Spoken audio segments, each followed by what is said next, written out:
Hello and good evening. Welcome to my house. The cameraman and I are here. Actually, it's our house. The cameraman and I are here and we're going to be cooking dinner together tonight. If you're out there cooking dinner with me, welcome. If you're just out there watching, welcome. So this is our little cook along segment that's going to become a regular on the Cooks Collective on a monthly series of Cook Along with Tracy. If anyone's got a better name, fantastic, send it in to us. Now, if you're watching us live, you can comment in the chat box. You can ask questions if you want to on the right hand side. Type your question in or your comment and press the arrow, and the cameraman will relay your question or your comment to me throughout the next half an hour or so, which is what it's going to take to make this. So tonight we're going to be making buttered chicken, and it's a fantastic little recipe. I hope you've got all your ingredients ready if you are cooking along with me. I'm going to start off by making some ghee. So for butter chicken, I'm going to cook this with ghee, which is basically clarified butter when you're at home, because it's very easy. I've just got unsalted butter in there, which I hope you've got as well. If you've got salted butter, you may want to simply just cut back on the salt that you put in with your spices, or you possibly won't need as much salt as I may for making the end of the sauce really beautiful. So let's have a look at what we've got. We're going to make a dry marsala first. I'm going to get some rice on cooking as well, because that'll take about 12-15 minutes.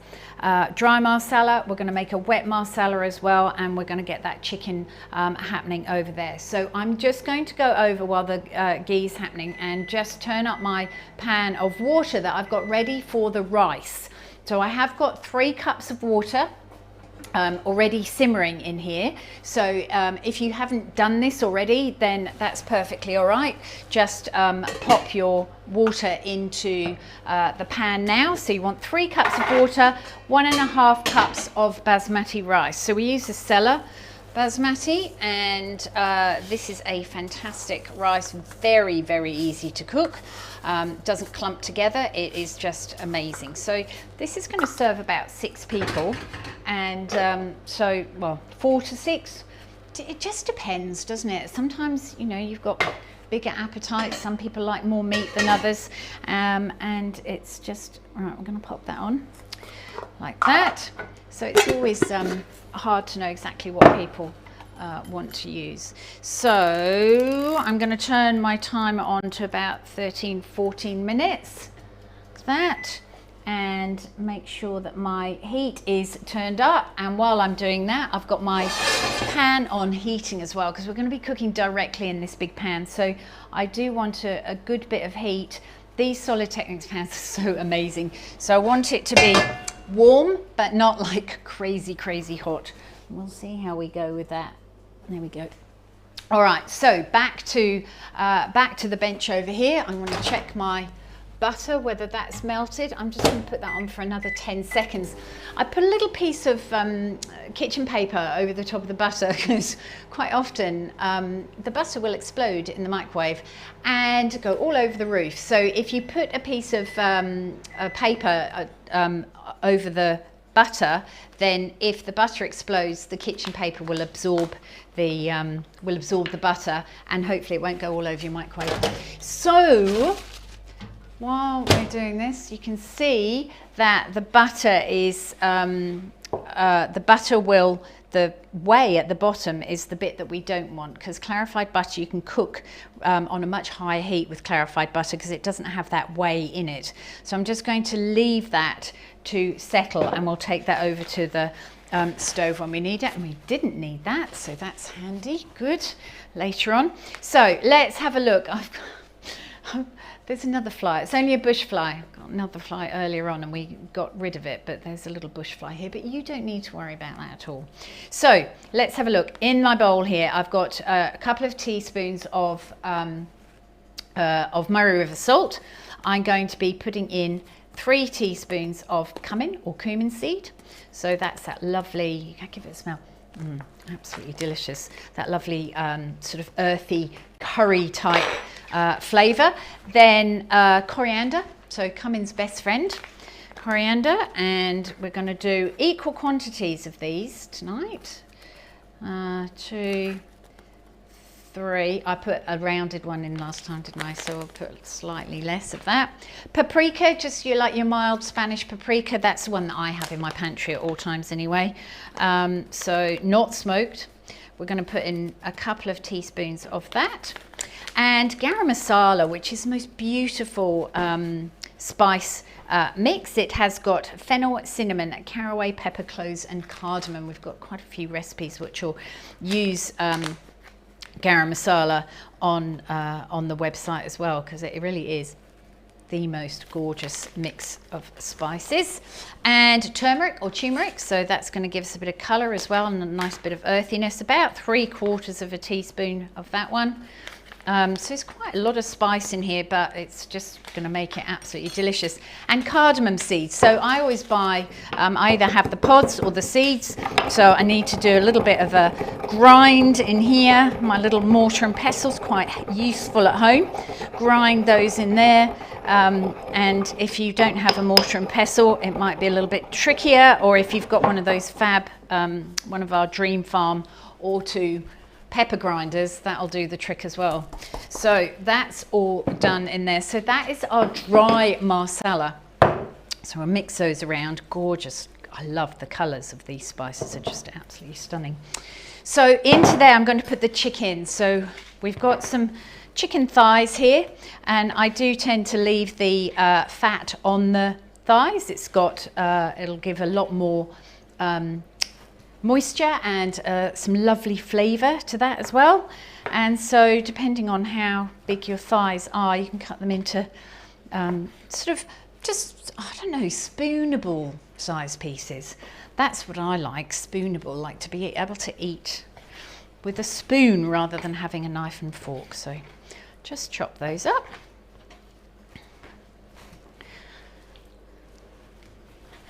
So free range chicken as well, certainly would recommend that one. And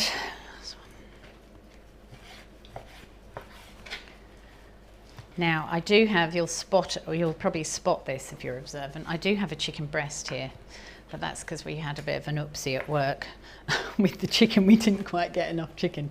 So I will, it gives me an opportunity actually to just tell you that I would not do this with chicken breast alone. I think it will dry out a lot more than chicken thigh will, and it won't give quite as lovely a flavour as the chicken thigh will. So I just don't go with breast, go with the thigh. I'm just going to clean that away, wash my hands, and we'll give those.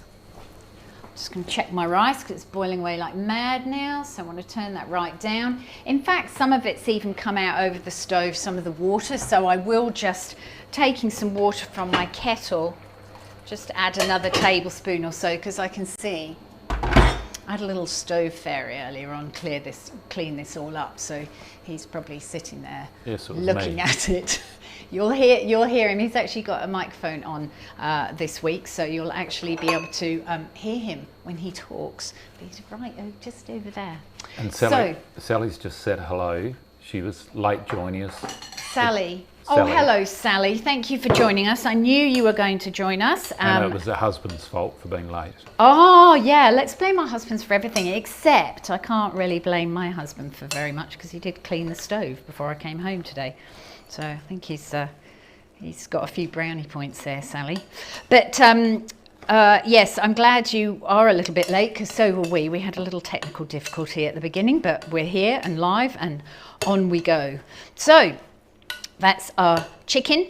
If you can marinate this for half an hour or so, do this beforehand, you'll get an even better flavour on this butter chicken. But we're doing this live, so I'm just going to take this over to the stove now to get ready over there to cook that in a minute. And I'm going to then also take a look at what we're going to be doing with the wet marsala. So I've got the Holy Trinity there: garlic, ginger and onion, and we're going to just grate some of this. Well, in fact, we don't really have to grate the ginger, because you know what I thought I'd do? In fact, this is for, we were thinking about doing this for the kids class, and I just think it's actually quite good for grown-ups as well. So we want about, I think it's about 30 grams of ginger. I'm not really quite sure, but I'll just guess this one because I am at home and it's going to be us eating it. So if I'm wrong, it'll just make it a little bit hotter, that's all, but it'll be perfectly delicious. And so just grate, just using a spoon, get rid of the skin, only if it's like slightly older ginger like that is. If it's got beautiful pink skin, then you certainly don't need to, sorry, I've got my onion in the way. You certainly don't need to take off the skin, because it's just nice and young, isn't it? All right, so just a rough chop of that. And it goes into the food processor. If you haven't got a processor, then I certainly suggest that this needs to be sort of chopped up beforehand. I might actually get that chicken on. I'm just going to smash the garlic, get that in. I'll get the chicken on over there, and as the pan is heated up, just take off those two little roots there. And I think it's quite good, instead of having to chop it all up, you can actually get the food processor to make almost like the curry paste. But I've chosen to put the spice on the chicken rather than putting the spice into the wet masala once I've cooked it, because I think it makes the chicken taste really, really nice. So made sure that that is all okay. That feels nice and warm, and I have the ghee, which you can see now has really separated as well. So into this hot pan, we don't really have to worry about the ghee burning now. So you'll see it'll smoke, but it won't burn. So a couple of tablespoons in there, and I am going to turn this pan up now, because we're going to put, you know, sort of 700 grams or whatever it is of chicken into that pan. So that will cool that pan down immediately. But because we've got these fantastic Solid Techniques pans, hopefully that pan will be warm enough. I can feel it with my hand. It'll be warm enough to start cooking this chicken and not stew the whole lot. But you can see I haven't moved it around. So if you've got a smaller pan at home, you might want to do 2 batches with this, because you don't want to get that chicken stewing. Oh my gosh, this smells so good with the butter. It's nice, isn't it? So let's just move that around a little bit so we can spread that out. And I've got a clean bowl here, because once that chicken is just sealed and the spices have fried and released all their beautiful toasty flavors into that, then I'm going to take the chicken out of the pan and we're going to fry the wet masala. So we'll go back and do that. I'm just checking. Sometimes my timer is a bit of an old one, and it just sort of stops at about 2 minutes to finishing, and things start burning. So it's okay. I think it's still ticking. Yes, I can hear it ticking. So back to the wet masala, and I've got a huge onion here. I love lots of onion in this, and Indian recipes certainly benefit from a lot of onion. So this is a gorgeous big onion it's a Southern Forest one. I recognise it from our fruit and veggie boxes from last week. Very nice. Oh, so just peeling this. Keep the root on the onion if you can, and that will actually hold the onion together. This little root part here will actually hold the onion together while you're chopping it, so it doesn't all sort of fall apart. Although it's not so important with this one, because we're just going to roughly chop this and pop it into the food processor. I don't know whether you can hear the chicken, and I don't know how your chicken's going at home, but I'm just going to, I can really hear that it's frying a lot, so I'm going to give this a little bit of a stir.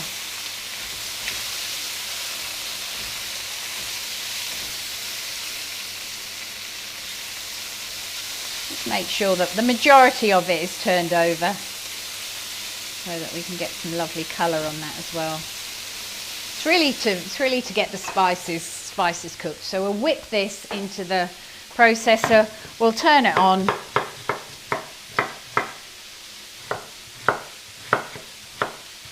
So you don't need to worry about, you know, cutting this superbly small, because we're going to be putting it all into the processor, and the processor will mince it all up for us, do all that hard work for us. But as I said, if you haven't got a processor, then you're going to have to chop these up a little bit smaller. Smelling very nice. I beg your pardon, Mr. Cameraman? Smelling very nice. It is smelling very nice, isn't it? So in this goes into here. That. And we're going to use the stalks and the roots of the coriander. I'm going to keep some for the top. Oh gosh, that is smelling, even though we've got the extractor fan on, it's still smelling fantastic. Question from Jan. A question from Jan. Hello, Jan. Jan from Albany. Could you use red onions if that's all you have? Yes, absolutely. You can, Jan, use red onion. That's not a problem at all. It's just a slightly sweeter onion, that's all. But it will be perfectly acceptable. I'm going to take this chicken out now and turn the pan down again, because oh, that looks fab, doesn't it? Because we don't want the wet marsala to burn as soon as it goes in there. It's my little timer. It's so cute. Okay.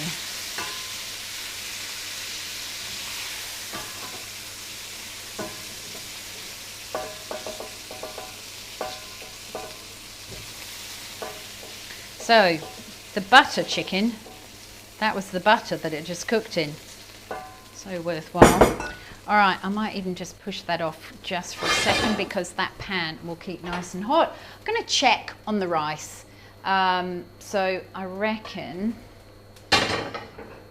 because, oh, see, there's just a little bit of water left in there. So I might turn that up just slightly, get that going, and turn that on for another 2 or 3 minutes. And then that rice could sit there quite happily for about half an hour, really. Turn that up so when I come back, without overcooking. So back to the coriander. So I like the little nice green parts. Some of the larger leaves I'm going to pop into the wet marsala as well. But I really don't like wasting the roots. So using the back of your knife, just cut off those rooty bits. It's the actress said to the bishop. And we'll just chop those up, pop those in there, and then you'll just have to bear with me for less than a minute, I'm sure, but we'll get that going. As I said, as long as this... All right, that's ready. Oh, sorry, it's come out of its thing. And I'm going to just get some lemon organised as well, because that's going to be used at the end. That's it, stop. This lemon's going to be used at the end. So very often in a curry you'll find a wonderful souring agent being put in to the curry, either sort of during the cooking like tamarind, or towards the end like a citrus juice, or maybe even some vinegar will just give that lovely balance that we're looking for. Right. So, yes, Mr. Justin and Belle say it looks delicious. Oh, thank you very much. And they've got us on the big screen. Which camera am I looking at? Okay, fantastic. Do I look taller on the big screen? Who knows? All right, I'm going to just pop a little bit more of this clarified butter in here, because I do love the flavour. And you know what? It also gives it that beautiful sheen as well. It's just really fantastic. And we'll get this out of our... I don't have anyone here helping me, so I can't wash up as I go along either. It's a little bit upsetting, to be quite honest with you. But in goes the Holy Trinity here with a little bit of coriander, because we're not going to waste that. And you don't actually have to make it as pasty as I've done, but this will be lovely. We just need to fry this off to get some of this, get some of the moisture out of the onion. Can you hear that it's just completely stopped frying. It'll come back up again now. I'll turn the heat up, but we'll just leave that like that for a second. I think the rice, I can turn that off now. And just before I add the chicken, just before I add the chicken back again, we'll just talk a little bit about what else we're going to be putting in. So once that half-cooked chicken goes back in, it's got some beautiful juices gathering there as well. We've got some peas. I wish I could say I picked them from my garden, but Mr. McCain picked them for me. But baby peas. I always like using baby peas rather than grown-up peas. So they're plucked from their mother's tendrils at a very young age. So I am sorry about that, because I do feel a bit mean about that. We've got some crushed tomatoes. So, and I'm really one for not actually using like half a tin of crushed tomatoes. So I've actually opted to use more tomatoes and perhaps a little bit less cream in this sauce. So we're going to use a whole tin of crushed tomatoes. Here again, the reason that I've used this Annalisa brand is because in it it's got diced tomatoes and tomato juice. So it's got no thickeners or firming agents. Wish I could eat some of those. Firming agents or any citric acid or acid regulator or anything. It's just tomatoes. So I really like that. They are from Italy, but I can't, I just really want Australian tomatoes not to have any preservatives in it. Anyway, thinking about this, looking at this, I probably could have just like chopped this a lot less, like made it less mushy than this. But you know what? This is live, filming live for home for dinner, and I'll still eat it. It'll still be absolutely delicious. So you can certainly have it more chunky if you like chunks of onion. But if you do have little people who won't eat anything with onion in, then this might actually work, mightn't it?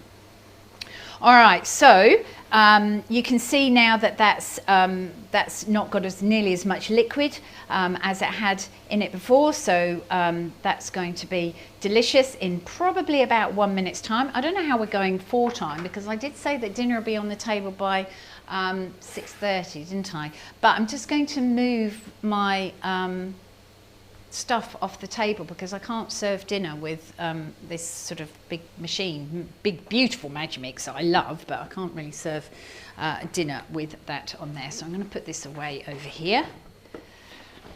That's better. I feel like I can see what I'm doing now. And all the spices go away. I can also talk to you definitely about spices, and make sure that when you are making this dish that your spices are fresh. I haven't got very much space here, Mr. Cameraman. Sally's family's enjoying the smell. Oh, Sally, you are gorgeous. I love to hear that you're cooking with me. That's wonderful. Are you keeping up? I'm sure she is. She's a good cook. Okay, so I think the thing is, for other, you know, if you do cook with me live on a, you know, on a Tuesday night, another time, is to get everything as sorted as you possibly can.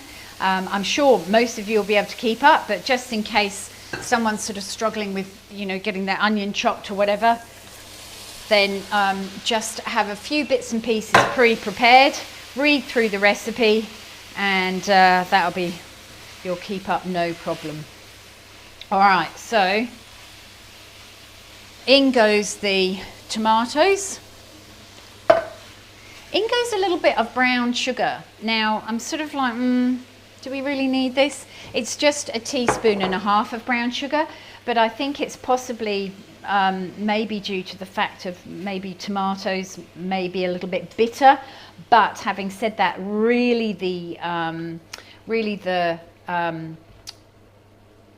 salt, really the salt is actually going to balance out that bitterness. And we're going to put some whipping cream in here as well that we've measured out. I've measured out, so that goes in. And I like to put a little bit of yogurt in at the end, because I don't really like cooking the yogurt. It tends to split a little bit, but we'll just get that bubbling, because I can feel through here that the chicken is virtually cooked. So what's happened is it's been sitting in a bowl over here on the side, and it's cooked while it's just been sitting here. So it's not going to be long, and we can actually serve this up. But I'm definitely thinking that if you chopped your onion up better than I did, or less than I did, you're going to have a much nicer looking dish. It'll still taste nice. We might turn out the lights and eat it in the dark. Just tastes delicious, then, won't it? Sounds very romantic. It's very romantic. There we are, a little bit of romance around the butter chicken dish tonight. So I've just turned that down. I'm just going to turn that up so it just bubbles a little bit. I'm going to add my peas to that as well, because they have sort of been out of the freezer for a little while, but we'll just add those on the top like that. And you know what, you could definitely put other vegetables in here, or serve other vegetables alongside this. It definitely would benefit from that as well. And I've got a little spoon because we're going to taste it, because we definitely are going to need to know what this tastes like before we serve it up. So what is the time, cameraman? It's 6:30. 6:30 exactly. Well, here we go. We're just about a minute off. So to me, it's really delicious. It's smooth, and it's not overpowering. And I think this is why this is such a great sort of family midweek meal. It doesn't take long with all of the spices, does it? Like, don't buy the butter chicken paste. Make it yourself. It's so easy. So I'm going to put a little bit more salt on that as well, because it will bring out the flavour. And I'm going to just stir through the vinegar, and then the yogurt, which is just like a plain yogurt, okay? Not a vanilla, not a fruit of the forest, not mango and passion fruit. Although mango might be quite nice in this, mightn't it, actually? So we'll just stir that through and just sort of allow it to heat through a little bit. And then I thought I got out a tablespoon. I did, it's over here, excuse me. We're going to add a couple of tablespoons of lemon juice to this at the end, and I'll taste it again. And then we can serve this beautiful dish up. So I just want to, what flame have we got under there? Just want a few little bubbles coming through so that we know that that's nice and warm.